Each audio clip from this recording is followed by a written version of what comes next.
ऐसे ही उनका समय बीत रहा था। एक दिन जब रघु गाजर बेचने के लिए गया हुआ था तो पीछे से उसके खेत के पास से एक चरवाहा अपनी गायें लेकर जा रहा था। उसकी गायों ने गाजर को देखा तो रघु के खेत की तरफ दौड़ी। उन्होंने रघु के खेत से गाजर खाना शुरू कर दी। चलो बस करो अब, पता नहीं किसका खेत है, मालिक आ गया तो पूरे पैसे लेगा और मेरे पास इतने पैसे नहीं हैं। चलो भागो, अब घर जाकर खा लेना। चरवाहे ने गायों को रोकने की बहुत कोशिश की, लेकिन वे नहीं रुकी।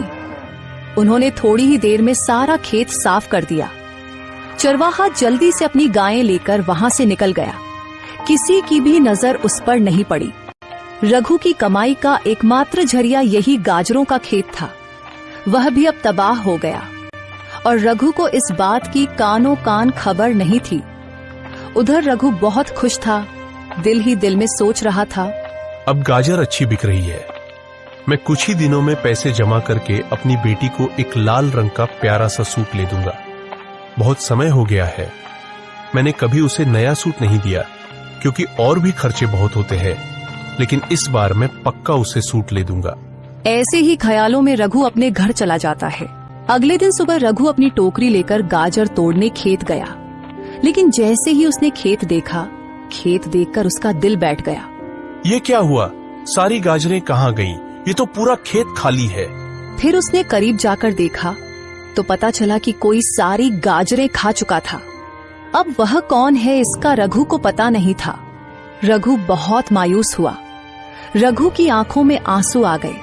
मेरे पास रोटी कमाने का कोई और जरिया नहीं, अब मैं क्या करूं? रघु उदास होकर घर वापस आया। घर पहुंचकर वह बेटी के पास गया। क्या हुआ पिताजी, आज आप गाजर बेचने नहीं गए? सब ठीक तो है? आपकी तबीयत तो खराब नहीं? तबीयत तो ठीक है बेटा, लेकिन किस्मत खराब है। जब मैं खेत गया तो देखा कि पूरा खेत खाली है। पता नहीं कौन मेरी सारी गाजरें खा चुका है। मैंने आसपास कुछ लोगों से भी पूछा, लेकिन किसी को भी इस बात का पता नहीं। अब मैं क्या करूं? मुझे तो कुछ भी समझ नहीं आ रहा। दोबारा अगर खेत में गाजर लगाऊंगा तो 3 से 4 महीने लग जाएंगे। इतनी देर में हम क्या करेंगे? घर का खर्च कैसे चलेगा? मुझे तो इसी चिंता ने सताया हुआ है। पिताजी, आप इतनी चिंता मत करें। पहले ही मैं बीमार हूँ, इतनी चिंता करेंगे तो आपकी भी तबीयत खराब हो जाएगी। आप ऐसा करें कि जब तक नई गाजर नहीं उगती, आप किसी से काम का पता कर लें और गांव में ही कोई काम करें। हाँ बेटी, तुम सही कह रही हो। काका रामू मुझे पहले सेठ भूषण के पास काम करने को कहते थे, लेकिन कभी जरूरत ही नहीं पड़ी। अब मैं सीधे सेठ भूषण के पास ही जाता हूँ और उनके पास काम करता हूँ जब तक नई गाजर नहीं उगती। ठीक है बेटी, मैं अभी जाता हूँ, तुम अपना ख्याल रखना।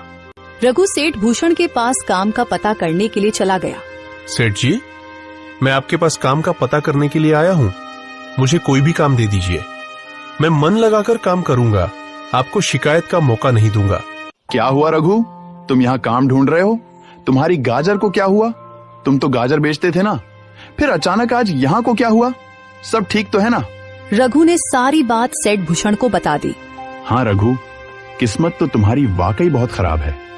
अभी 2 दिन पहले ही मुझे एक नौकर की जरूरत थी, जो कि कल ही आया है। अब मुझे किसी और आदमी की जरूरत नहीं है, लेकिन हाँ, अगर मुझे जरूरत होगी तो मैं तुम्हें जरूर बताऊंगा।